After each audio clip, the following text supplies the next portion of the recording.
Bonjour et bienvenue dans le podcast Disparu.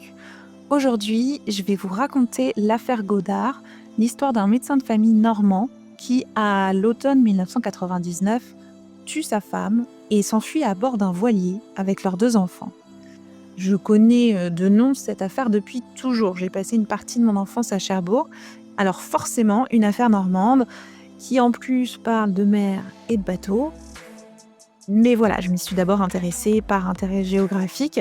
J'en attendais rien d'exceptionnel, à part découvrir la personnalité d'un homme qui a tué sa femme, raconter la scène de crime, peut-être la passivité des autorités, bref, la triste routine. Eh bien, figurez-vous que je m'étais mis le doigt dans l'œil. Cette affaire est aussi atroce que passionnante. On va de mystère en secret, de surprise en incompréhension et surtout, contrairement à ce que je pensais, le dénouement de cette disparition familiale n'est pas si clair que ça. On va parler médecine, couple, syndicat, évasion fiscale, mafia, police écossaise. Bref, vous n'êtes pas prêts.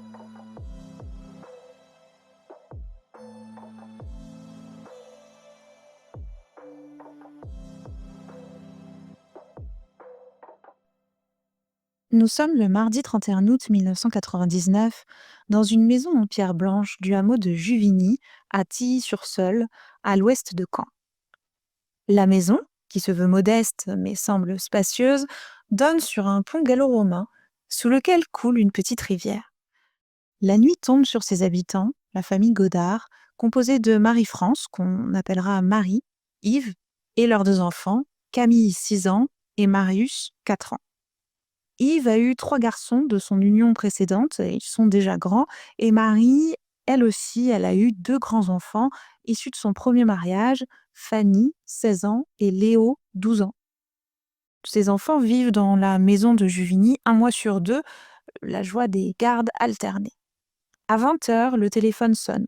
C'est Fanny. Elle vient prendre des nouvelles des petits qui ont fait leur rentrée. Camille est dans une nouvelle école parce que le proviseur de l'ancienne a fait un signalement aux services sociaux pour Marius, qui s'avérera présenter en fait les caractéristiques de ce qu'on appelle aujourd'hui un trouble du spectre autistique. Marie et Fanny restent 13 minutes au téléphone. C'est une conversation un peu plus banale. Marie, elle ne parle pas de voyage, pas de départ. Elle n'a rien prévu à part prendre du temps pour elle après un mois d'août chargé avec 4 enfants à gérer. Avant de raccrocher, elles se promettent de se rappeler très vite. Dans les jours qui suivent, Fanny tente à plusieurs reprises d'appeler sa mère, mais le téléphone sonne dans le vide. Alors le vendredi 3 septembre, elle convainc son père de la conduire chez les Godard. En arrivant, elle voit la Peugeot rouge de sa mère garée devant la maison. Donc elle s'attend évidemment à l'apercevoir d'une minute à l'autre. Mais la maison est fermée à clé. Alors Fanny va droit vers la cachette habituelle et trouve le double, comme d'habitude. Pas de vie dans la maison. Seuls les chats viennent se frotter à ses jambes. Ils ont visiblement faim. Assis. Une odeur de cendre froide. Pas comme du tabac froid, plutôt comme des journaux qui ont brûlé. Fanny s'approche de la cheminée dans le salon et avise les restes de papier. En jetant un œil autour d'elle, elle remarque juste l'absence d'un des plaids utilisés pour couvrir le canapé. Si elle avait retourné les coussins, elle aurait vu de grandes taches rougeâtres, reconnaissables entre mille. Sur la table de la cuisine, Fanny découvre un petit mot rédigé par son beau-père Yves. Fanny, Léo, nous partons quelques jours pour décompresser. On rentre dimanche après-midi. Bisous, Yves, Marie. C'est étrange parce que sa mère ne lui a pas parlé de vacances et les petits viennent juste de faire leur rentrée, mais en même temps, ce mot fournit une explication tout à fait crédible au départ de la famille et à l'absence du van Volkswagen blanc de son beau-père. Dans la buanderie, le bouton rouge de la machine à laver clignote encore. Le linge à l'intérieur est mouillé, l'odeur de moisi est déjà là. Fanny, adolescente consciencieuse, étend le linge pour limiter les dégâts. Puis elle monte à l'étage. Elle ne voit pas les éclaboussures dans les escaliers, les projections de sang. Je ne sais pas comment la scène a été analysée, ça m'étonnerait qu'il y ait eu une morpho-analyse des traces de sang, mais vu la façon dont ça a été décrit, ces projections que l'on retrouvera un peu partout, Ça rappelle d'autres scènes de crime. En fait, quand un agresseur frappe une victime avec une arme et que cette victime saigne, son sang se retrouve sur l'arme et quand l'agresseur relève le bras brusquement pour ensuite, mieux frapper, les dépôts de sang qui étaient sur l'arme se retrouvent projetés sur les surfaces alentours, des murs jusqu'au plafond. En haut, c'est un peu, comment dire? C'est un peu le bordel. Il y a des vêtements qui traînent un peu partout et puis c'est chargé. On n'est pas dans la tendance, minimaliste rangée qui a envahi nos intérieurs et à laquelle je suis devenue complètement accro. Non, pour ceux qui se souviennent des années 90, les bibelots s'entassent sur les meubles et personne ne s'offusque de voir des choses traîner ici et là. Quand l'œil est occupé par beaucoup d'objets, il ne parvient pas à distinguer ce qui sort de l'ordinaire et je crois que c'est ce qui s'est passé ce jour-là. Fanny voit le sac à main de sa mère sur le lit, quasiment vide. Ses papiers ne sont plus là. Évidemment, nous maintenant, on sait que c'est bizarre, que c'est grave, mais Fanny, elle émet une hypothèse tout à fait innocente. Sa mère a dû changer de sac à main. Le couvre-lit est remonté. Alors, la jeune fille ne voit pas que les draps ont disparu. Elle ne lève pas le couvre-lit, dont le côté inférieur, le côté caché, est maculé de sang.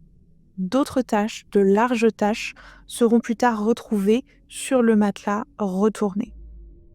En revenant sur ses pas, elle ne voit pas non plus les projections de sang sur la porte de la chambre et sur la porte de la salle de bain. Satisfaite d'avoir trouvé une explication à ses appels sonnant dans le vide, Fanny referme la porte de la maison familiale, tourne la clé, la remet dans sa cachette et monte dans la voiture où son père l'attend.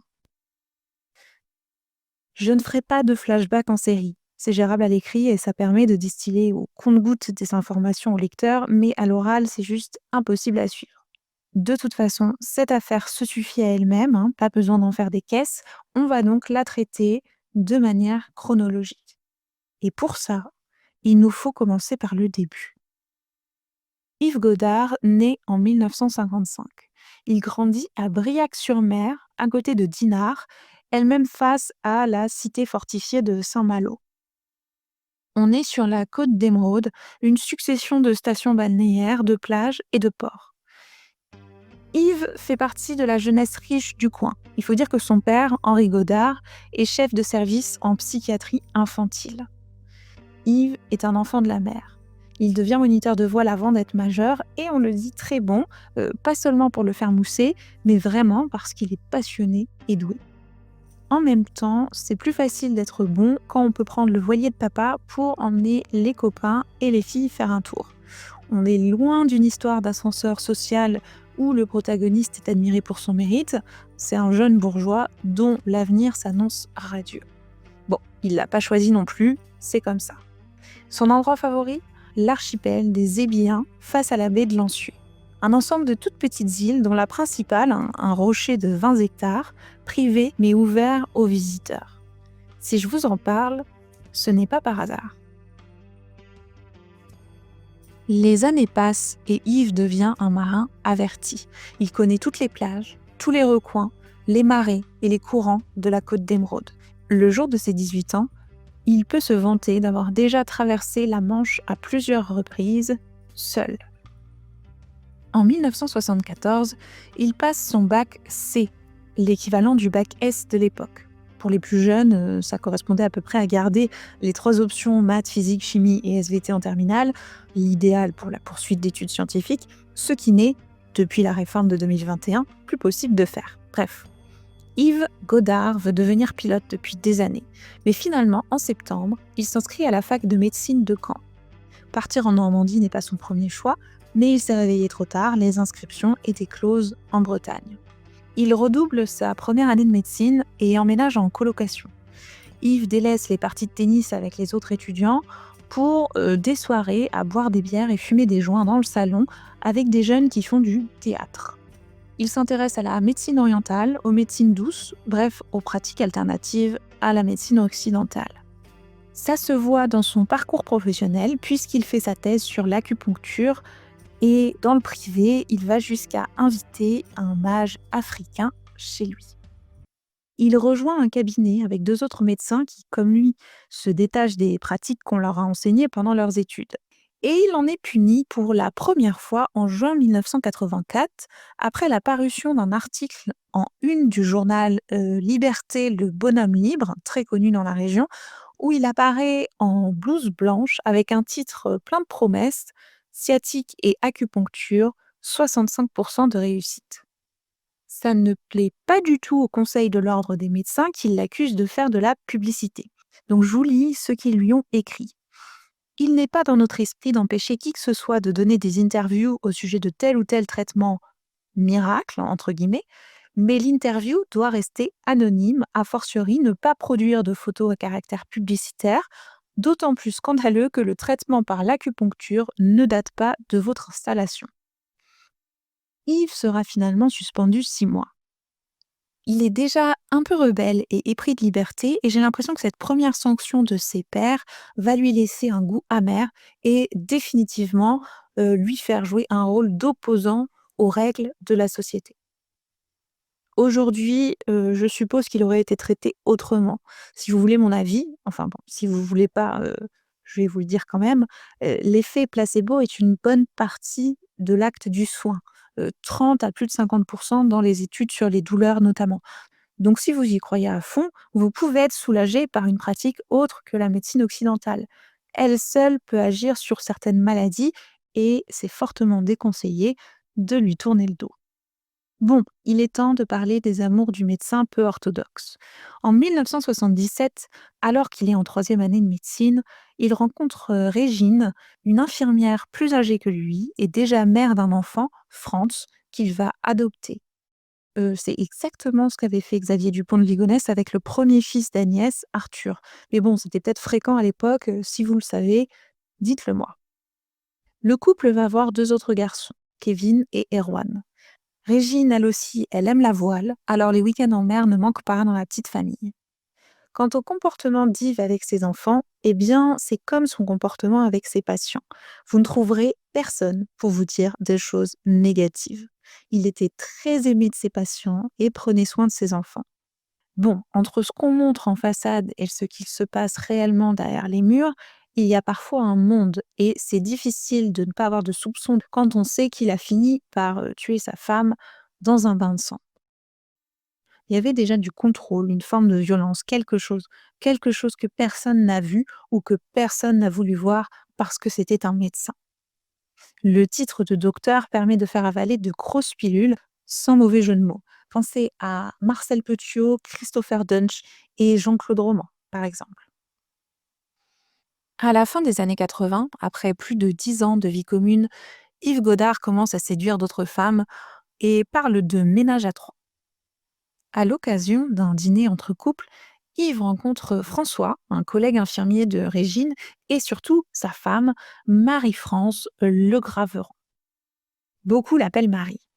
François et Marie ont 2 enfants, dont je vous ai déjà parlé, Fanny et Léo. Marie est une jeune femme brune, aux cheveux longs, elle a du charme, de grands yeux, une bouche pulpeuse. Elle est un peu secrète et s'est brouillée avec ses parents parce qu'elle s'est sentie ou parce qu'elle a été délaissée dans l'enfance. Adolescente, elle était anorexique et s'auto-mutilait. Contrairement à Régine, elle déteste le bateau.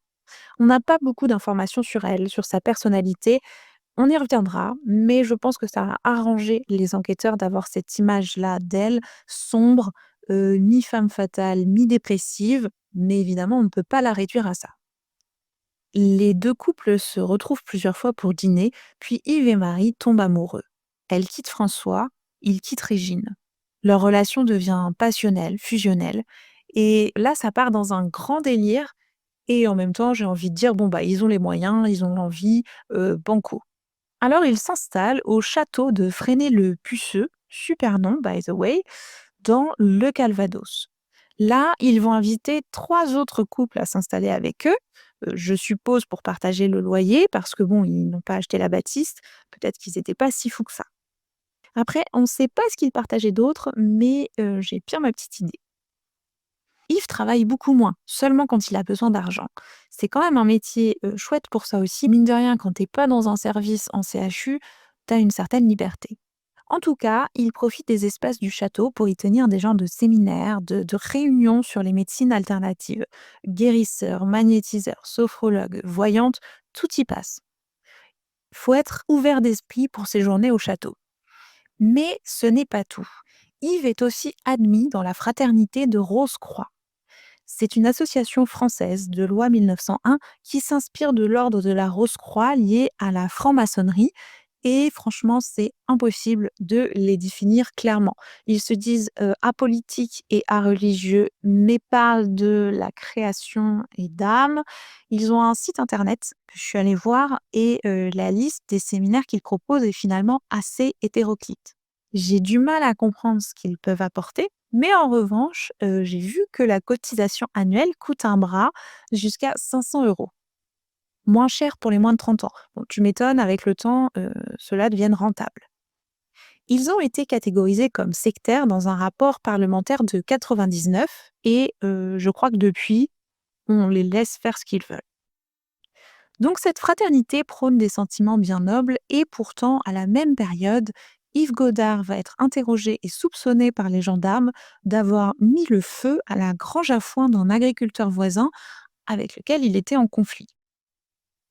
En 1988, Yves s'inscrit à des cours de théâtre. Il séduit tant qu'il obtient le rôle principal dans une sombre pièce de Fassbinder, inspirée de l'histoire vraie d'un couple qui a torturé et tué des dizaines d'enfants. Super joyeux. Bon, je suis peut-être pas bien placée pour parler. En 1991, il rejoint la Confédération de défense des commerçants et des artisans, qu'on va appeler par son acronyme CDCA. C'est un syndicat qui défend les intérêts financiers des indépendants et les encourage à ne pas payer leurs cotisations URSSAF, retraite, Sécu, etc. Bon, vous voyez le principe, hein, qui est aujourd'hui revenu à la mode. C'est toujours les mêmes qui bossent et les mêmes qui profitent du système. Bah oui, mon coco, c'est sûr qu'avec le prix de tes consultations non remboursées, c'est clair que toi, tu profites pas, hein. Bref, la CDCA, c'est un mouvement avec des gens de droite libérale, vous l'avez compris, qui lutte contre le public avec quand même pas mal d'excités d'extrême droite et d'adhérents du Front National. Ce qui, à l'époque, est beaucoup moins bien vu. Faut croire que les souvenirs du nazisme sont plus frais. Le grand patron de la CDCA, c'est Christian Pousset. Il sera assassiné plus tard et Yves Godard y joue quand même un rôle important puisqu'il est trésorier régional de 1993 à 1997. Il a lui-même arrêté de payer ses charges. En fait, les grands chefs du syndicat encouragent leurs adhérents à ouvrir des comptes dans des paradis fiscaux, ce que fait Yves Godard, puisqu'on découvrira qu'il a un compte à Madère, au Portugal, et les chefs du syndicat proposent, eux, des placements. Et évidemment, quand les adhérents veulent récupérer leur argent, il a disparu. Mais Yves ne fait pas couvrir des comptes à l'étranger et refuser de payer ses cotisations. Il crée, avec les conseils d'un avocat du syndicat, une société civile qui devient propriétaire de ses biens. La maison de Juvigny et le cabinet médical au 1 boulevard Lyautey à Caen, qu'il vient d'acquérir dans un immeuble des années 60 qui ne paye pas de mine. Il n'a pas de part dans cette société, non. Ce sont sa femme, Marie, et leurs 2 enfants, Camille et Marius, qui en sont actionnaires. Quant aux voitures de la famille, bah, la Peugeot 306 rouge de Marie est au nom de Marius et son van Volkswagen blanc est au nom de Camille. Ni vu ni connu. En 1992, le Conseil de l'ordre des médecins lui reproche un, je cite, exercice illégal de la pharmacie et lui interdit de prescrire des médicaments pendant 2 mois. Ce qu'il a fait, eh bien, il a prescrit des dilutions d'immunoglobine, mais aussi des compléments alimentaires Belkansky, du biologiste du même nom, qui circulent de manière illégale en France et sont censés guérir du cancer, même si aucune étude scientifique ne le prouve. Je suis désolée si vous entendez dans le fond des bruits de respiration. J'ai un de mes chiens qui dort profondément, à côté de moi pendant que j'enregistre. Le 18 mai 1993, la petite Camille voit le jour. Le 9 mai 1995, c'est au tour du petit Marius de rejoindre la famille Godard. Voilà, je crois que vous en savez assez pour que nous puissions faire un petit bond dans le temps. Nous sommes maintenant au printemps 1999. Yves Godard n'est plus adhérent à la CDCA depuis 2 ans, mais a gardé des contacts, ceux avec qui il décidait des opérations de tractage et motivait les nouveaux adhérents. Et là, il a besoin de ses anciens copains. L'URSSAF, la Sécu, l'huissier, tout le monde le harcèle. Et on lui dit qu'il doit 300 000 francs. Alors Yves le dit à ses copains qu'il faudrait que l'huissier arrête sa cabale, et les copains répondent que bah oui, bien sûr, hein, ils vont s'en occuper. Dans la conversation, le médecin leur confie son projet de départ, tout plaqué pour disparaître. En Afrique, peut-être, prendre un poste de médecin dans une ONG, ou au Canada, pourquoi pas. Toujours est-il que quelques jours plus tard, des hommes cagoulés vont faire leur entrée dans les bureaux du fameux huissier à la fermeture et vont saccager les lieux, éparpiller les dossiers par terre. À l'époque, on ne faisait pas tout par informatique, donc imaginez le boulot pour l'huissier et ses collaborateurs. L'un des hommes menace on ne peut plus clairement l'huissier. Il lui dit, je cite, « Tu cesses d'intervenir contre notre ami, tu stoppes tes saisies contre le docteur Godard, contre lui t'arrêtes tout, t'as compris ? On sait où tu habites, on connaît l'adresse de l'école où vont tes enfants. » C'est l'été 99. Pas de vacances à l'île d'Oléron. Yves, qui avait demandé à sa femme de leur trouver une location, lui dit de rappeler et d'annuler. Ils n'ont pas d'argent à dépenser et il va travailler tout l'été. Début août, il passe 2 jours chez le père d'Yves et sa nouvelle épouse. Trouvant son fils morose, Henri lui demande s'il a des soucis, ce à quoi Yves répond « J'ai des problèmes d'argent, mais ça va s'arranger ». Le 15 août, il réserve en secret un voilier pour le 31 août au port de Saint-Malo. La dernière semaine avant la rentrée, les Godard font les courses, les fournitures scolaires. Vous savez ce que c'est, des crayons, un cartable, des baskets pour le sport. Yves et Marie achètent aussi un bureau flambant neuf pour Fanny. Yves passe des heures à monter et traînant son nouveau marteau acheté pour l'occasion, qui sera retrouvé des mois plus tard dans un endroit, disons, original. Ils passent leur dernier week-end à la plage de Vierville-sur-Mer, s'offrent un petit resto le midi et achètent une bouée verte en forme de crocodile, des râteaux et un seau pour faire des châteaux de sable. Yves se laisse prendre en photo, raquette de badminton à la main, et Marie aussi, dans un bikini noir, les yeux cachés derrière des lunettes de soleil. Les enfants sont radieux, mais ils ne verront jamais ces photos. La pellicule sera retrouvée dans la maison en pierre de Giovigny et développée après leur disparition. Le lundi 30 août, Yves Godard conduit les enfants à l'école pour leur rentrée, puis roule jusqu'à son cabinet, boulevard du Maréchal Lyoté à Caen. Aujourd'hui, le quartier Vaucelles fait l'objet d'une gentrification, puisqu'il est quand même dans le centre de Caen, mais à l'époque, c'était un quartier populaire. Le matin, il téléphone à un confrère pour lui rappeler qu'il doit le remplacer pour sa nuit de garde. Yves s'était décommandé dernière minute pour cette permanence de l'association des médecins urgentistes de Caen. Les autres médecins commencent à s'agacer des lapins qu'il leur pose régulièrement, mais au téléphone, le confrère confirme qu'il va bien assurer sa garde. À 10h30, le loueur de bateau du port de Saint-Malo l'appelle pour savoir à quelle heure Yves va venir chercher le voilier.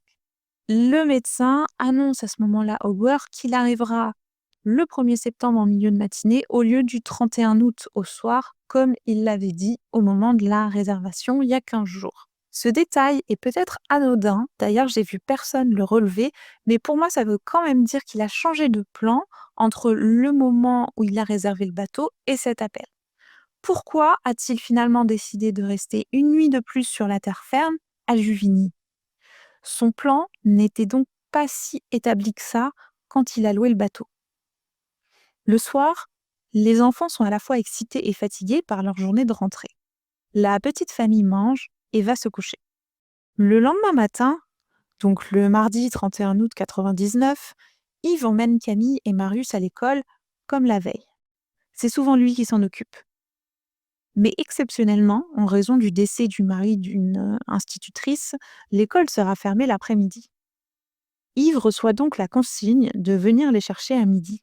C'était imprévisible, On imagine qu'il a un planning serré, vu qu'il doit aller travailler et partir le lendemain matin. Mais étonnamment, il réagit calmement et confirme qu'il reviendra lui-même les chercher.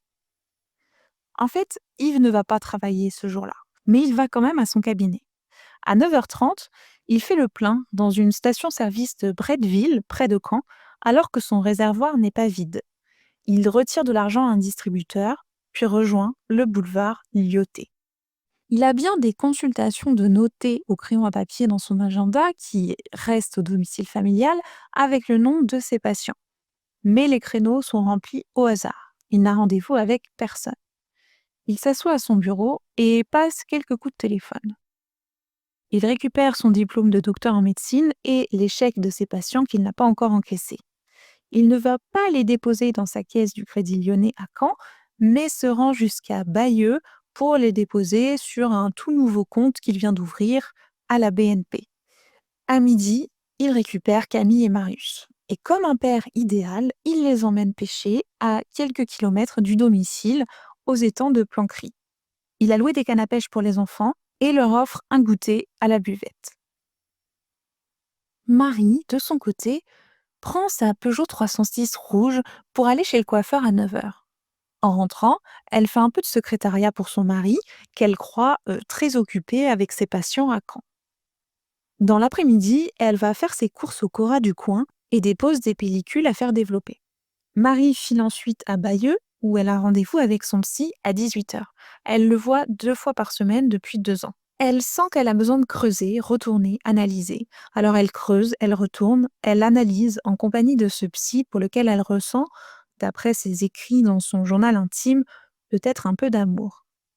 En fin de séance, elle confirme leur prochain rendez-vous le jeudi 2 septembre, dans 2 jours donc, et cale les séances de la semaine suivante. Elle remonte dans sa voiture peu avant 19h et rentre à Juvigny. Yves arrive avec les enfants vers 20h. Il a l'habitude de garer son Volkswagen blanc dans la cour, mais ce soir-là, il le laisse sur le bord du chemin, devant le domicile.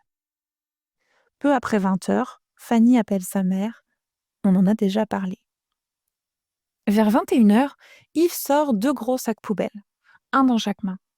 Les éboueurs ne vont pas jusqu'à la maison, qui est coincée au bout du chemin, juste avant le pont gallo-romain réservé aux piétons. Il doit donc marcher jusqu'à la route et passer devant ses voisins.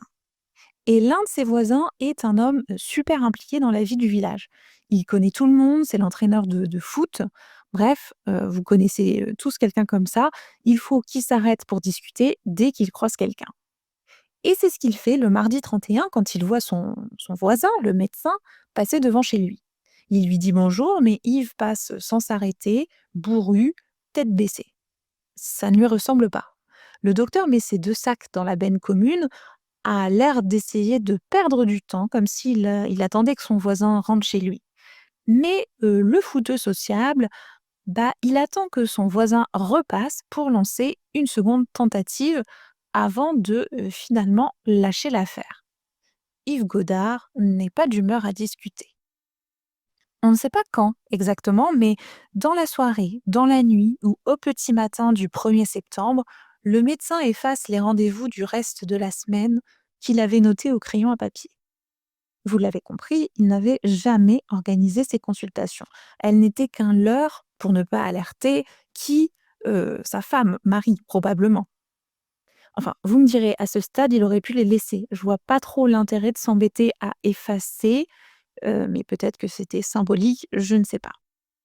Ce qu'il s'est passé cette nuit-là, l'enquête nous le dira, ou pas. Nous sommes maintenant le mercredi 1er septembre 1999 et nous entrons dans le vif du sujet. Il est 8h45 quand le docteur Godard sort du chemin qui mène à sa maison au volant de son petit camion. Il ne s'attendait probablement pas à tomber sur la camionnette de la boulangère et une voisine qui est sortie acheter son pain, car quand cette voisine approche, Yves lui lance brusquement « On part quelques jours, vous voulez bien vous occuper des chats ?» La vieille dame acquiesce comme d'habitude et comme elle respecte ce voisin médecin, elle ne lui demande pas plus de précision, alors que normalement, il lui laisse des croquettes, donne la date du retour de voyage, etc. Elle jette un œil dans le camion et voit les enfants à l'arrière. Mais elle remarque que le médecin se place de façon à lui boucher la vue. Elle a l'impression de voir la silhouette de Marie tout au fond du camion, de longs cheveux ondulés. Yves Godard prend la route. À cette époque, l'A84 est en construction. Donc il prend des départementales et met environ 1 heure et demie à rejoindre le parking du port des Bas-Sablons à Saint-Malo, puisqu'il est sur place peu avant 10h30. Il a dû rouler vite, d'après Google Maps et Waze, pour ne pas faire de jaloux. On met normalement 2h20.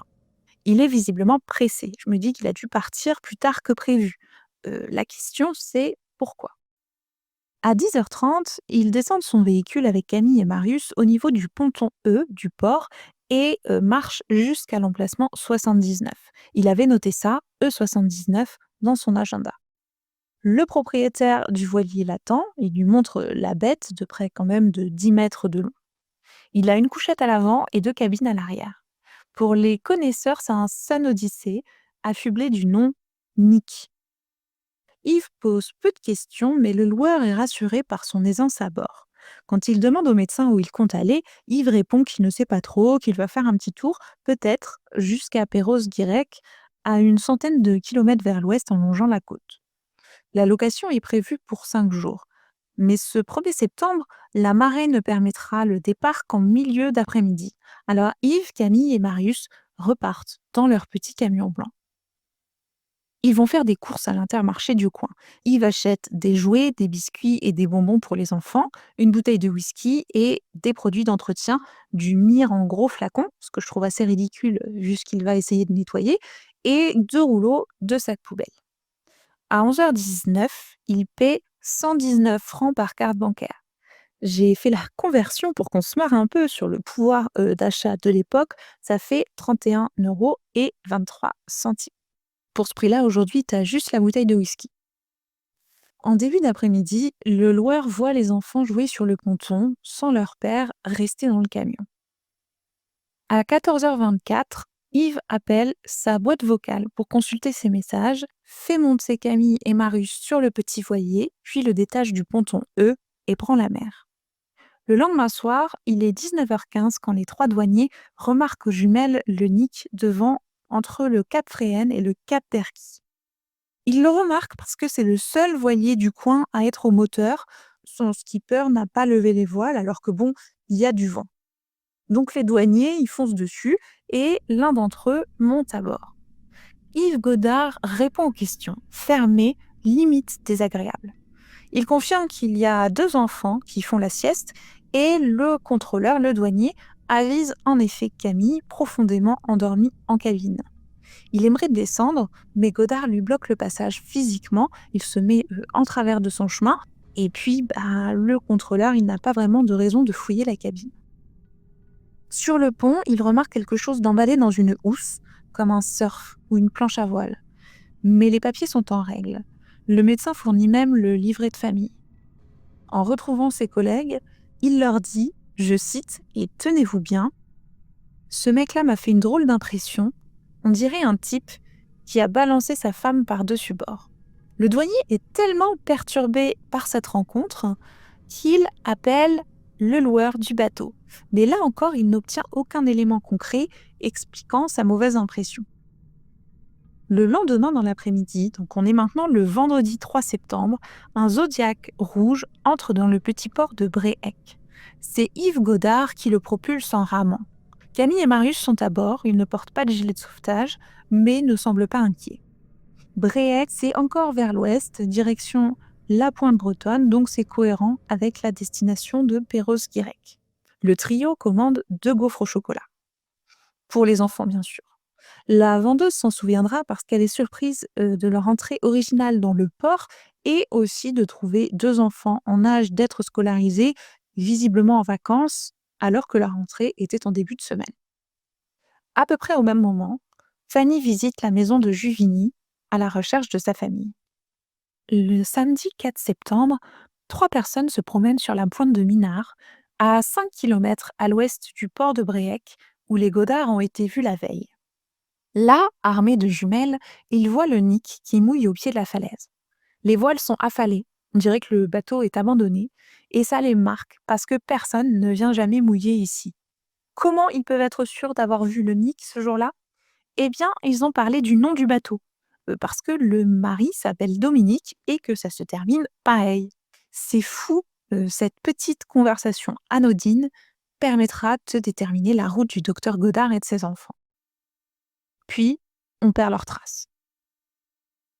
Le matin du dimanche 5 septembre, un chalutier du port de Roscoff pêche à 65 km des côtes et remonte ce que les connaisseurs appellent une annexe. Un zodiaque rouge au nom de Stéval II, l'ancien nom d'Unique. Un zodiaque à rames. Le zodiaque que la marchande de gaufres a vu avancer dans le port de Bréac 2 jours plus tôt. Les rames sont en place, comme si on venait de les utiliser, et un ciré jaune est coincé de manière à ne pas tomber à l'eau.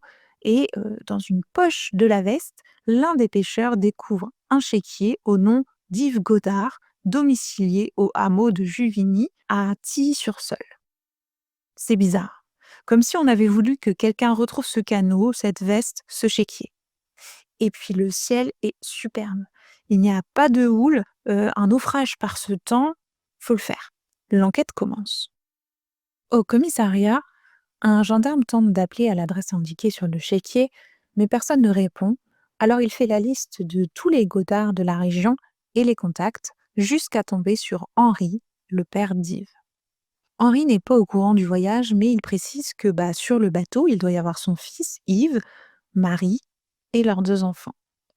Henri Godard est probablement inquiet, voire interloqué, car il se rend jusqu'au port de Saint-Malo, là où son fils et ses petits-enfants ont embarqué il y a 5 jours. C'est sur le parking qu'il découvre le camion Volkswagen de la famille. Il n'est pas fermé à clé.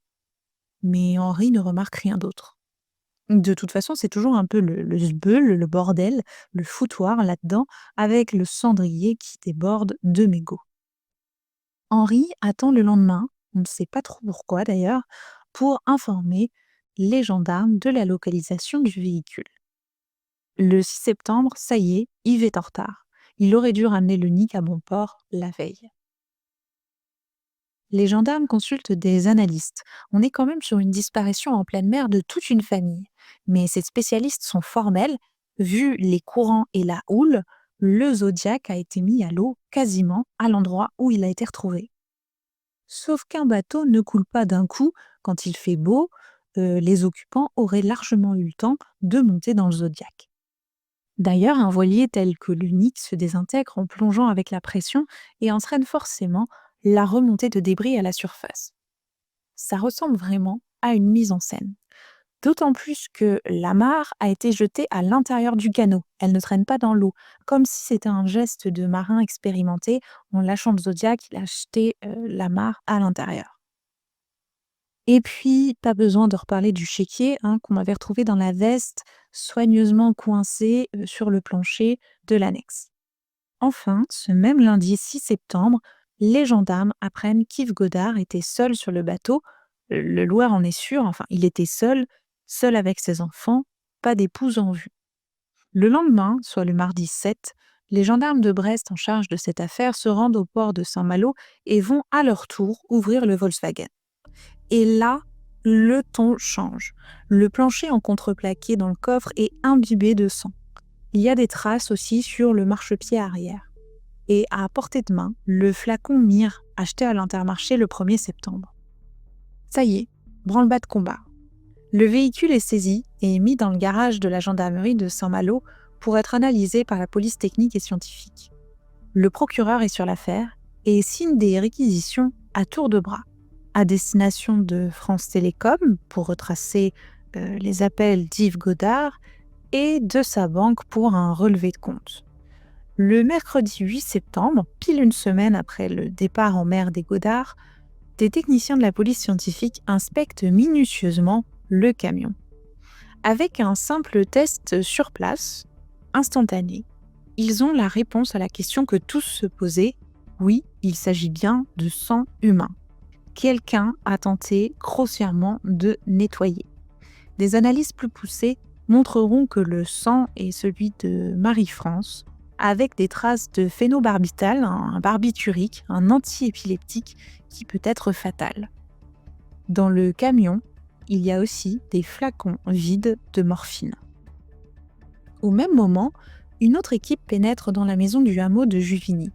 Les gendarmes font un premier tour, puis rappellent leurs collègues restés à Brest. C'est assez fou parce qu'ils disent à la fois que tout est là, il y a même de la nourriture dans le frigo, donc on dirait bien qu'ils sont juste partis et qu'ils prévoyaient de revenir. Mais les gendarmes admettent avoir retrouvé des taches de sang dans les marches de l'escalier, dans la chambre des parents et sur le matelas de leur lit. Au lieu d'appeler la police technique et scientifique comme ça a été fait pour le camion, ce sont les gendarmes, pas du tout spécialistes, qui font des photos et des prélèvements pour ramener ça à leurs collègues, ce qui est franchement bizarre, puisqu'à ce moment-là, la scène aurait dû être gelée. Donc là, il y a un problème de gestion de la scène de crime. Certaines traces de sang sur les murs ont fait l'objet d'une vaine tentative de nettoyage. Les gendarmes prennent quand même en photo les giclées de sang qu'ils retrouvent un peu partout et la grande tache de 30 cm de diamètre environ sur le matelas à l'emplacement de l'oreiller. Dans les toilettes, dans la cuvette, ils trouvent aussi une feuille de sopalin noire, ce qui peut paraître étrange, mais en l'analysant, ils retrouveront des médicaments, notamment du méprobamate, un anxiolytique quasiment plus utilisé aujourd'hui, tellement il assomme. Les gendarmes trouvent aussi 7 brosses à dents dans la salle de bain. Ce sont celles de Marie, Yves, Marius, Camille, Fanny et Léo. Bon, je ne sais pas à qui est la 7e. En tout cas, ce qui est intéressant, c'est que visiblement, Yves est parti sans prendre d'affaires de toilette. Le lendemain, le 9 septembre, Yves Godard fait l'objet d'une fiche Interpol pour homicide volontaire. 40 gendarmes sont maintenant sur l'affaire, sans parler de tous ceux qui tentent de retrouver le bateau en mer. Les jours passent. Le 16 septembre, un gilet de sauvetage est retrouvé au nord-est de l'île de Guernesey. Dessus, il est inscrit Stéval 2, qui est donc, vous vous souvenez, l'ancien nom d'Unique. Guernesey, pour le coup, c'est à une centaine de kilomètres de là où a été retrouvé le Zodiac. Le problème, c'est qu'un gilet suit les courants et il semble avoir été déposé peu de temps avant d'avoir été retrouvé. Donc les spécialistes estiment que, comme pour le Zodiac, il a pu être déposé là où on l'a retrouvé. Ça commence à devenir un sacré jeu de pistes et c'est pas fini. Le 23 septembre, c'est au tour d'une Britannique de découvrir sur la plage de Lime Bay, de l'autre côté de la Manche, un canot de sauvetage. Le canot de sauvetage du Nick, à moitié gonflé. La particularité de ce canot, c'est qu'il a été largement modifié. Il avait un toit, un auvent, une tente, appelez ça comme vous voulez, qui a été en partie arrachée et découpée. La bonbonne de CO2 servant à le gonfler a aussi disparu et son réservoir aussi. Pour les retirer, d'après l'ingénieur, il aurait fallu une clé de 32 et une clé de 22, l'une pour tenir d'un côté et l'autre pour dévisser. Pourquoi se donner la peine de faire ça? Peut-être est-ce lié au fait que la toile qui protégeait cette bonbonne de gaz a été en partie décousue de façon à faire apparaître le nom et l'immatriculation du bateau auquel le canot est rattaché. Comme si ça avait été fait pour qu'on puisse voir de loin le nom du bateau. Encore une fois, ça a l'air d'une mise en scène. Vu qu'il était à moitié gonflé et que ce modèle le reste 72 heures après avoir été mis à l'eau, on peut supposer qu'il a été lâché autour du 19 septembre. Les experts en analyse de courant estimeront qu'il a été mis à l'eau au nord de l'île de Guernesey, pas très loin de l'endroit où on a retrouvé le gilet de sauvetage. Est-ce qu'ils ont été lâchés à 3 jours d'intervalle? Ou si on estime qu'il y a une marge d'erreur pour l'estimation du gonflage du canot, ont-ils été mis à l'eau en même temps?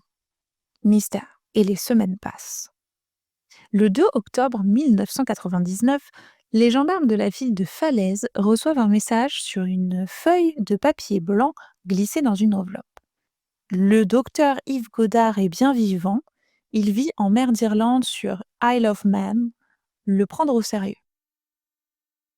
Les mots vivants et sérieux sont soulignés. La lettre a été postée la veille à Falaise. On envoie la lettre dans un laboratoire en région parisienne. La formulation est étrange.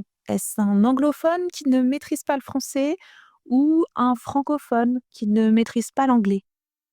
L'île de Man est une île autonome nichée entre l'Irlande, l'Écosse et l'Angleterre. Les gendarmes contactent donc les autorités sur place et 4 jours plus tard, on apprend qu'un hôtelier de la ville de Douglas, le principal port de l'île, a eu début septembre un client français accompagné de 2 jeunes enfants, un petit garçon et une petite fille qui apparemment réclamaient leur maman. Tout le personnel de l'hôtel est unanime à la vue des photos. Ce sont bien Yves, Camille et Marius qu'ils ont vus. Une hôtesse de l'Office du tourisme se souvient leur avoir parlé. Yves cherchait un bed and breakfast. Là aussi, quand on lui présente des photos d'autres personnes mélangées avec des photos des Godard, elle les identifie. De toute façon, il lui a donné son nom après avoir hésité un instant et elle s'en souvient parce que quand il a dit Godard, elle a répondu: c'est le nom d'un cinéaste français. Et cet homme en cavale, soupçonné d'avoir tué la mère de ses enfants, ne peut pas s'empêcher de préciser: non, je ne suis pas cinéaste, je suis médecin en France. Tous les trois ont ensuite séjourné à l'hôtel Manin. Une femme de chambre a vu Camille pleurer et répéter: maman, maman. Un employé de cet hôtel fait aux autorités une révélation fracassante. Un jour, il a vu les enfants jouer dans le hall et une femme blonde sortir de l'ascenseur, se diriger vers eux et leur ordonner de se calmer. Elle parlait français. Je vous ai dit, cette affaire était folle. Ils ont été vus quittant l'hôtel dans une Renault Clio bleue avec le volant à droite. Mais à part les témoins, les gendarmes français n'ont pas d'éléments. Il n'y a pas de caméra, pas de listing des passagers qui débarquent sur l'île. Le séjour de la famille a été payé cash, en liquide, et il n'y a pas de registre des clients. Le 20 octobre 1999, le corbeau se manifeste de nouveau. Je dis corbeau, mais c'est vrai qu'il n'est pas menaçant, hein. Peut-être on pourrait le qualifier d'indique. Il écrit, je cite: le docteur Godard Yves est dans la région des îles Hébrides, plus précisément Lewis. Sauvez Marius et Camille. C'est bien la même personne que celle qui a écrit le premier mot. Les techniciens récupèrent de l'ADN provenant de la salive qui a servi à coller le timbre. L'auteur est en fait une autrice, une femme d'environ 60 ans. L'île de Lewis est située tout au nord de l'Écosse. Elle est balayée par les vents en permanence, il n'y a que de l'herbe, les arbres sont très rares. Même les maisons sont basses, comme pour éviter toute prise au vent. Les gendarmes français débarquent sur l'île le 21 octobre et rejoignent leurs homologues déjà prévenus et qui ont commencé à interroger des témoins. Les Godard ont été vus sur l'île par plusieurs personnes. Un homme a vendu 3 billets aller-retour en ferry valables pour 5 jours cash à un Français avec 2 enfants. Ce sont des billets faits pour aller d'île en île sur l'archipel. Et puis, il y a une dizaine de témoignages qui les placent à Lewis entre le 16 et le 25 octobre. C'est rare de voir des touristes à cette époque de l'année. Les locaux s'en souviennent, surtout un père français seul avec 2 enfants en bas âge, un garçon et une fille. Une mère qui attendait le bus de sa fille sur une place les a vus tous les trois accompagnés d'une femme. Ceci dit, une autre famille française avec 2 enfants a séjourné sur l'île au même moment. Les témoins auraient-ils pu se tromper? Bon, la question est rhétorique puisque oui, les témoins peuvent se tromper. Mais n'empêche que si les Godard sont là, ça veut dire que les gendarmes sont sur leurs traces. Sauf que le 22 octobre, donc dès le lendemain de l'arrivée des enquêteurs français, la police écossaise reçoit l'ordre de stopper net toute collaboration et d'escorter les gendarmes jusqu'à un hôtel de l'île et de les surveiller jusqu'à leur expulsion du territoire écossais. En fait, la commission rogatoire internationale du juge d'instruction de Saint-Malo n'est jamais arrivée à Édimbourg et les autorités pensent que l'enquête sur Godard est un prétexte pour que les gendarmes français enquêtent chez eux sur une autre affaire. Bon, je ne peux pas parler de tout, c'est déjà un épisode super long, mais voilà, tout ce qu'il y a à savoir, c'est que les gendarmes français sont remerciés. Et le 25 octobre, alors qu'ils sont bloqués dans leur hôtel, une commerçante voit un petit garçon et une petite fille courir sur la place du village. Ils sont accompagnés d'un homme d'une quarantaine d'années et d'une femme blonde. leurs parents, pense l'Écossaise. Elle dira plus tard qu'il s'agissait des Godard. D'autres témoignages viendront confirmer ces dires. Cette place du village est située à quelques dizaines de mètres seulement de l'hôtel où sont coincés les gendarmes. Pendant ce temps, en France, sur la terre ferme, on cherche le cadavre de Marie-France Godard. On sonde des points d'eau, on fouille les écharges et la fosse septique de la maison de Juvigny. En un mois, 34 endroits dans un rayon de 26 km autour du domicile des Godard vont être fouillés. Les autorités se posent même la question d'aller casser le tronçon du tout nouvelle autoroute qui passe à quelques kilomètres de chez les Godard et qui était en chantier au moment de leur disparition. Mi-janvier 2000, les recherches sont arrêtées. Et justement, le 16 janvier 2000, à l'aube du nouveau millénaire, un chalutier racle les fonds près de l'île de Basse, au nord de Roscoff, et pêche un sac de sport fait de toile verte solide.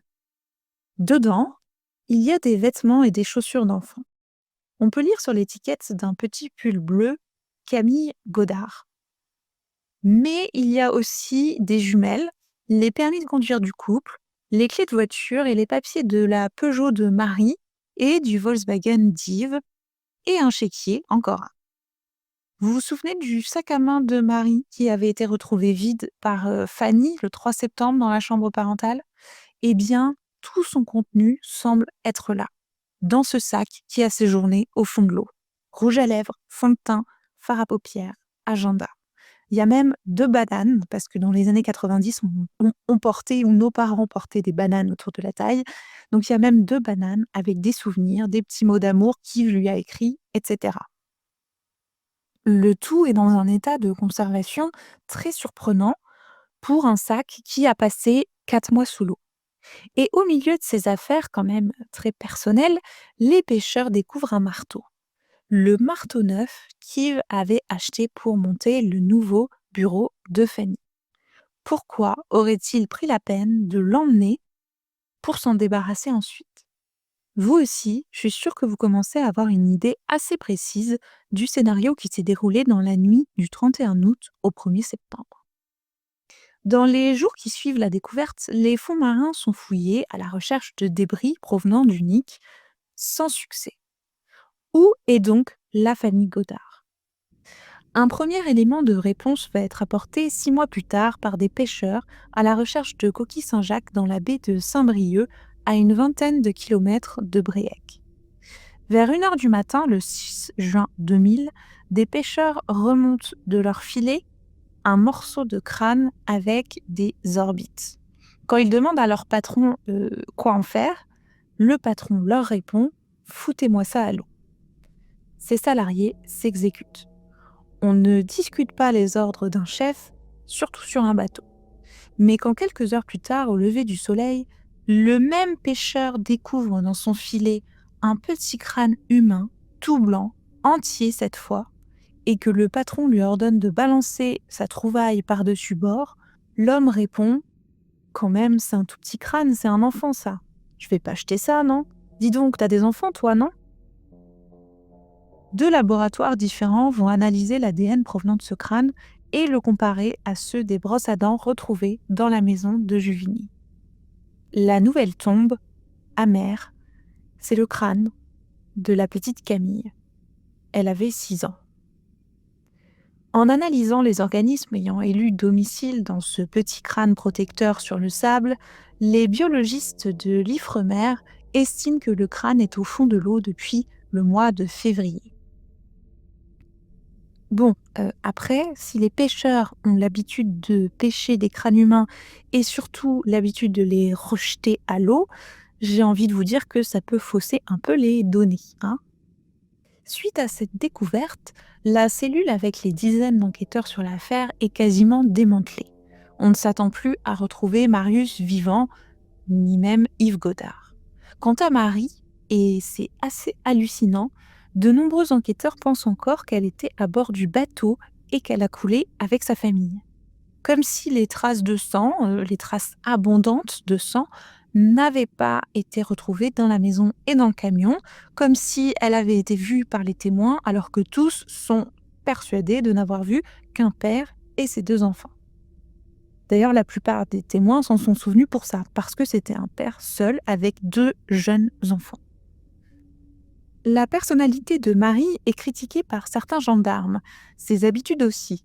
Elle fume, met du rouge à lèvres, voit un psy, elle a l'air jalouse, elle empêchait Yves de faire certaines choses. Dans une émission de Christophe Ondelat, en 2023, on entend un ex-gendarme, capitaine quand même, qui a été sur l'affaire pendant des années, dire des choses qui m'ont choquée. Déjà, l'un des premiers trucs qu'il raconte à propos de Marie, c'est qu'un jour, il va essayer de l'emmener faire du bateau et elle était, je cite, hystérique. Très mauvaise idée d'utiliser ce mot-là dans de telles circonstances, en plus où on parle de la victime d'un meurtre.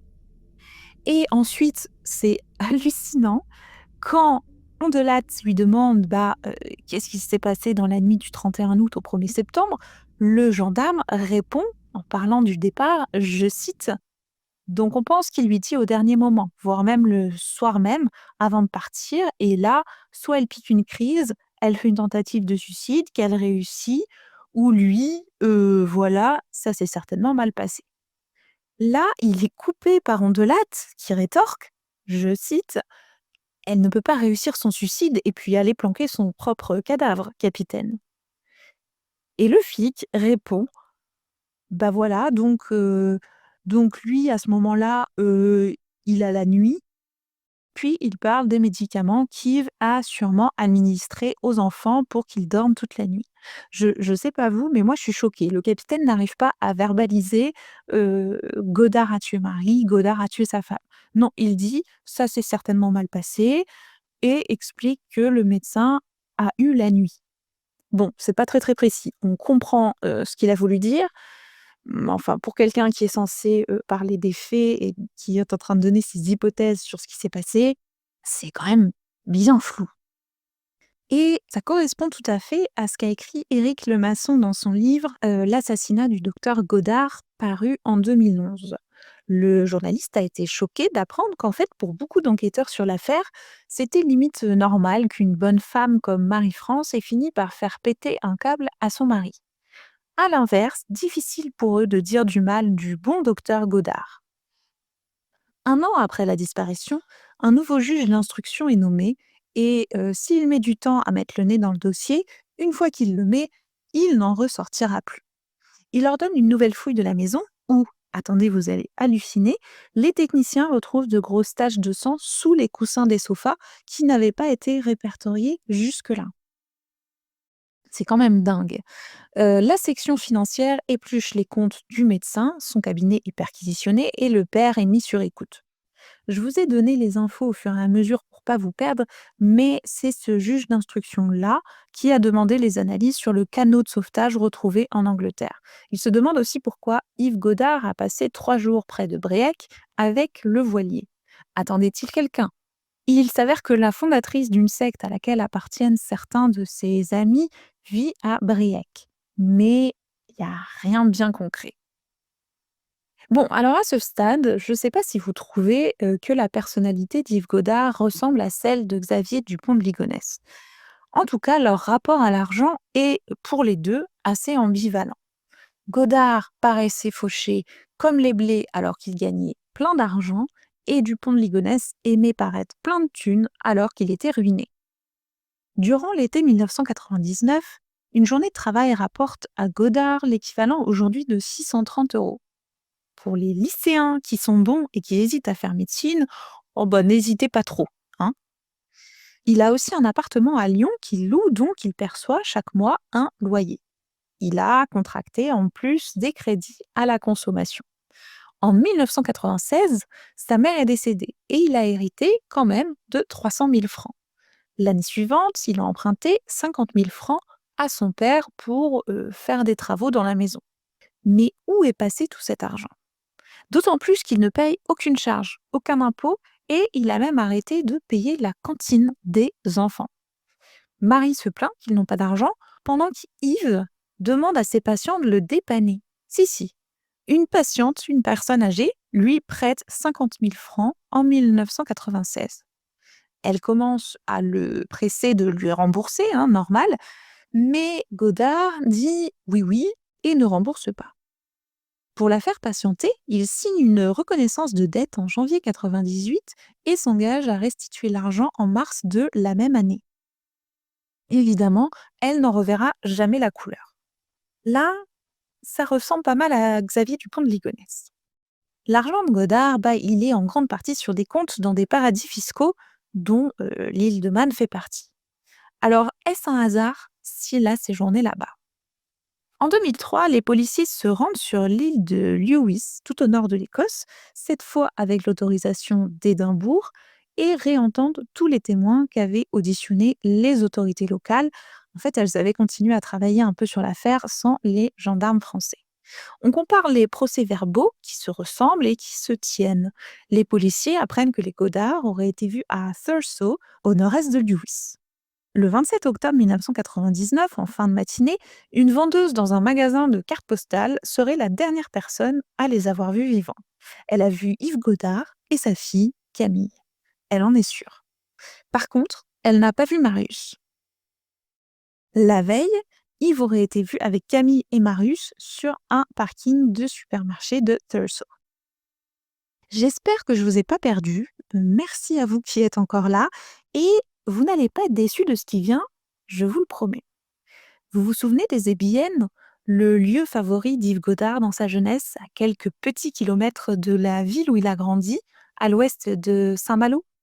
Eh bien, le 11 février 2001, donc 8 mois après la découverte du crâne de la petite Camille, une promeneuse se balade sur la plage de la Chapelle, sur le principal îlot des Ébyennes, quand elle aperçoit quelque chose dans le sable. Une carte professionnelle. Au recto, il est inscrit Ordre national des médecins et au dos, je vous le donne en mille, Yves Godard. La plage est fouillée par les gendarmes, mais rien. Le hasard, c'est fou quand même, non? 11 jours plus tard, un autre promeneur découvre, sur le sable de la même plage, une carte bancaire de la BNP Paribas au nom de monsieur Yves Godard ou madame Marie-France Godard. De nouveau, la plage est ratissée. Évidemment, les cartes ont été authentifiées. Le 24 mai, la carte d'un crédit revolving au nom d'Yves Godard est découverte au même endroit. Là, vraiment, je vous dis pas l'agacement des enquêteurs qui ont la nette impression qu'on se, excusez mon langage, fout de leur gueule. Le juge d'instruction ordonne de nouvelles fouilles sur la plage, même au tracteur, et on recherche aussi l'épave du Nick sous l'eau, dans la baie à proximité, mais là encore, rien. Le 3 juin, un plongeur amateur retrouve une nouvelle carte, une carte d'assurance maladie privée au nom d'Yves Godard. Alors les autorités mettent les gros moyens. Ils surveillent la plage en permanence et répertorient les habitants du coin. Ils ne trouvent aucun suspect. Sûrement espérait-il secrètement tomber sur Yves Godard, caché là depuis 2 ans, après avoir tué toute sa famille. Mais non. Et le pire, c'est que quand ils lèvent la surveillance de la plage de la Chapelle, qu'est-ce qui est retrouvé dans le sable? Une 5e carte. Encore un crédit revolving. Évidemment, les enquêteurs se demandent qui s'amuse à déposer les cartes d'Yves Godard dès qu'ils ont le dos tourné et se demandent si ça ne pourrait pas être la même personne qui leur avait écrit. Mais dans quel but? Parce que les lettres, c'était pour aider aux recherches et sauver Marius et Camille. Là, c'est quoi l'objectif? Les faire tourner en bourrique? Les spécialistes des courants sont catégoriques. Si les papiers ont été jetés en pleine mer, ils auraient été retrouvés sur l'autre versant de l'île, pas sur cette plage. Alors Yves Godard s'est peut-être débarrassé de son portefeuille à cet endroit en septembre 1999 ou à quelques dizaines de mètres de la plage, une centaine tout au plus, dans l'eau. Les gendarmes seraient alors passés à côté de 4 cartes, malgré leurs fouilles minutieuses. Cette hypothèse contredirait ce que me répétait ma mère quand j'étais enfant: quand on cherche, on trouve. Mais des spécialistes estiment que les cartes ont été mises à l'eau peu de temps avant leur découverte. Bref, il y a de quoi devenir fou. Nous sommes maintenant le 13 septembre 2006, au niveau de la fosse des Casquets, à 70 km au nord de Roscoff. Le Zodiac du Nick et le sac de sport en toile verte ont été retrouvés à proximité de là, il y a déjà 7 ans. Un pêcheur breton remonte dans ses filets des os humains, un tibia et un fémur. Le pêcheur met 3 semaines avant de les déposer à la gendarmerie. Il a même failli les emmener à la décharge. Quand même, les gens, vous me faites peur. Bref, les ossements partent dans un laboratoire de Nantes, puis pour une contre-expertise dans un laboratoire de Bordeaux, et les résultats sont cohérents et formels. Il s'agit des restes d'Yves Godard. Le docteur Godard est mort. Et avec lui, l'espoir de comprendre les zones d'ombre de cette affaire. Où est Marius? Sûrement au fond de l'eau aussi. Les enquêteurs pensent que le premier crâne qu'avait retrouvé le pêcheur, c'était le sien.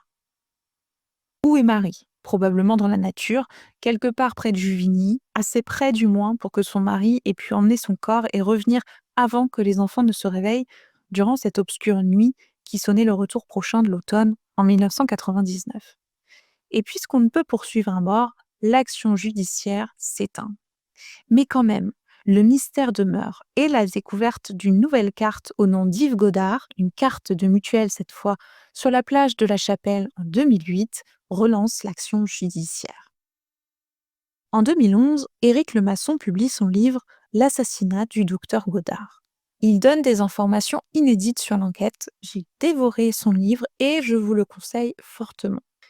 Le journaliste développe l'une des hypothèses des enquêteurs, hypothèse confirmée par l'ancien capitaine dont je vous ai parlé dans l'entretien avec Ondelat publié en 2023. Cette hypothèse, c'est celle de l'implication d'une genre de mafia liée à la CDCA, le syndicat. Un témoin assure qu'un commando était chargé d'éliminer Godard et ses enfants. Godard aurait en fait voulu récupérer son argent sur des comptes dans des paradis fiscaux, comme sur l'île de Man par exemple, et soit l'argent n'était plus là, soit il en savait trop sur le syndicat, je ne sais pas, mais en tout cas, il aurait été assassiné avec ses enfants à la fin de l'année 99. Le 14 septembre 2012, un énième juge d'instruction en charge de l'affaire rend une ordonnance de non-lieu. Le procureur de Saint-Malo déclare, je cite, la seule hypothèse que l'on peut exclure est que la disparition de la famille s'explique par un simple accident de mer. Même si c'est la piste la plus probable, on ne peut affirmer formellement qu'Yves Godard est l'auteur de l'homicide. C'est un non-lieu faute de charge. Le 7 décembre 2015, le tribunal de Caen rend un jugement de déclaration d'absence, on appelle ça comme ça, pour que les familles puissent déclencher la succession de Marie-France et Marius. Voilà, c'est terminé. L'enquête aussi. Que dire de cette affreuse histoire? Voici pour moi l'hypothèse qui fait le plus de sens. Yves Godard avait visiblement prévu son départ, jusqu'à fixer la date dès mi-août. Je ne pense pas qu'il se soit disputé avec Marie-France. Il n'avait pas prévu de partir avec elle. On a retrouvé du phénobarbital, donc un barbiturique, dans son sang. Il l'a sûrement droguée, puis a commencé à la frapper à la tête avec le marteau qu'il venait d'acheter. Elle était sûrement allongée dans le lit au moment de l'attaque, puisqu'on a retrouvé plein de sang en haut du matelas. Peut-être qu'elle est morte là, et qu'il a parcouru la maison avec le marteau en main, à moitié paniqué, mais comme il y a du sang absolument partout et de grandes auréoles sur le canapé au rez-de-chaussée, je pense que Marie s'est réveillée, qu'il l'a poursuivie, qu'elle a mis du sang sur la porte de la chambre, de la salle de bain, dans l'escalier, et qu'Yves l'a achevé sur le canapé. Il a ensuite chargé son corps par l'arrière de son fourgon Volkswagen et l'a transporté alors qu'elle continuait de se vider de son sang sur le contreplaqué qui a absorbé justement ce sang sur plusieurs centimètres. Il s'est sûrement débarrassé du corps de Marie dans un endroit qu'il connaissait suffisamment pour s'y savoir tranquille en pleine nuit et assez proche tout de même, car ses enfants, même s'il les a probablement drogués aussi, dorment seuls au domicile familial.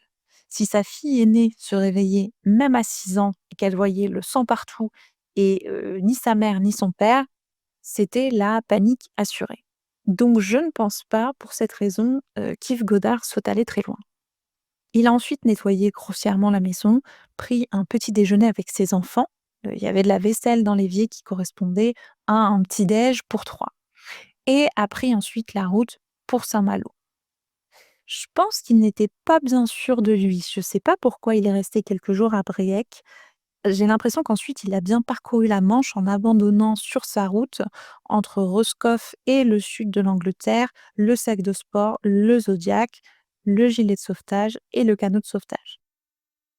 Bon, voilà, j'ai fait mon maximum, mais pour la suite, je suis comme tout le monde, assez perplexe. Je crois qu'il a été sur l'île de Man, en mer d'Irlande. Les témoignages sont quand même nombreux et les enquêteurs eux-mêmes en sont sûrs. J'ai un peu plus de doutes pour l'île de Lewis, tout au nord de l'Écosse, parce que cette histoire de femme blonde m'interroge pas mal. Dans le cadre de la vérification des témoignages à Lewis, les autorités ont identifié une famille française qui séjournait au même moment sur l'archipel. Je donnerais cher pour connaître l'âge des enfants dans cette famille et savoir si la femme était blonde. J'ai fait quelques recherches parce qu'un nom a été donné, mais j'ai rien trouvé. Alors oui, peut-être qu'il a été sur l'île de Man chercher de l'argent, qu'il a voulu récupérer le reste et qu'on lui a mis un contrat sur le dos. Mais de là à tuer les enfants, je sais pas, ça me paraît tiré par les cheveux. Mais s'il a été sur l'île de Man, et qu'il ait été ou non sur l'île de Lewis d'ailleurs, pourquoi les ossements ont-ils été retrouvés au milieu de la Manche et encore plus près des côtes françaises pour le crâne de Camille? Ça veut dire qu'ils sont revenus près des côtes françaises. Et j'en vois pas l'intérêt. Il était quand même recherché pour le meurtre de sa femme. D'ailleurs, le Nick n'a jamais été vu de l'autre côté de la Manche. Jamais, nulle part. Il n'a jamais été retrouvé. Finalement, l'hypothèse la plus simple serait qu'il ait effectivement apporté le bateau au milieu de la Manche après s'être débarrassé de tout ce qui aurait pu les sauver, gilet, annexe, canot de sauvetage. Ça n'expliquerait ni les témoignages, ni les cartes retrouvées en bon état sur la plage de la Chapelle. Mais ça expliquerait la localisation des ossements. Enfin, je crois. J'ai regardé des cartes des courants et laissez-moi vous dire que c'est un beau bordel. J'ai pas mal lu sur les recherches de débris d'avions en mer et je sais qu'on fait appel à des spécialistes des courants, mais il y a toujours une marge d'erreur, toujours une part d'incertitude, comme si la mer ne voulait pas révéler tous ses secrets. Cette affaire m'a rendue tellement folle que pendant quelques secondes, j'ai eu l'image d'Yves Godard se coupant la jambe sur son bateau et la jetant à la mer, piégeant les autorités pour toujours. Évidemment, on n'est pas dans un film, ni dans mes cauchemars, donc non, bien sûr, il n'a pas fait ça. La seule question dont la réponse reste accessible est la suivante. Où est le corps de Marie-France? Je sais qu'à l'époque, on ne répertoriait pas les personnes enterrées sous X en France. Des milliers de personnes sont enterrées ainsi chaque année. J'ose espérer que si un corps avait été retrouvé à proximité, quelqu'un aurait fait le lien, mais j'ai plusieurs affaires en tête où ça n'a pas été le cas et je pense que je vais vous les raconter bientôt. Donc peut-être qu'il faudrait vérifier de ce côté-là. Au sud du hameau de Juvigny, à 600 mètres à peine de la maison des Godard, il y a plusieurs petites parcelles de forêt. Elles étaient déjà là en 99. J'ai compté, pour y accéder à l'époque, il fallait passer devant 4 maisons et une église. C'est vraiment la campagne. Il y a aussi les berges de la Seule, derrière la maison, mais s'il y a autant de sang, dans le camion, c'est que Yves a sûrement mis le corps de Marie dedans. Or, les berges de la Seule n'étaient accessibles qu'à pied. Non, vraiment les petites parcelles boisées au sud du hameau me paraissent intéressantes. Elles ont sûrement été fouillées, mais on peut passer à côté d'un corps sans le voir, ça arrive et ça arrive même souvent. Bon, je pourrais vous en parler encore des heures, mais je vais m'arrêter là. Qu'en pensez-vous? Est-ce que vous connaissiez cette affaire? J'avais vraiment envie de vous la raconter. J'espère qu'on pourra retrouver Marie-France. Elle avait 2 autres enfants, des parents et des sœurs, qui n'ont jamais pu lui offrir une sépulture, qui n'ont jamais eu d'endroit où se recueillir, qui n'ont pas eu non plus de coupable reconnu par la justice. La façon dont elle a été traitée, la façon dont on en parle encore d'ailleurs, me laisse encore une fois abasourdie. Et c'est ainsi que je vous laisse. Merci beaucoup d'avoir écouté jusque-là. Et je vous dis à très vite pour un nouvel épisode du podcast Disparu.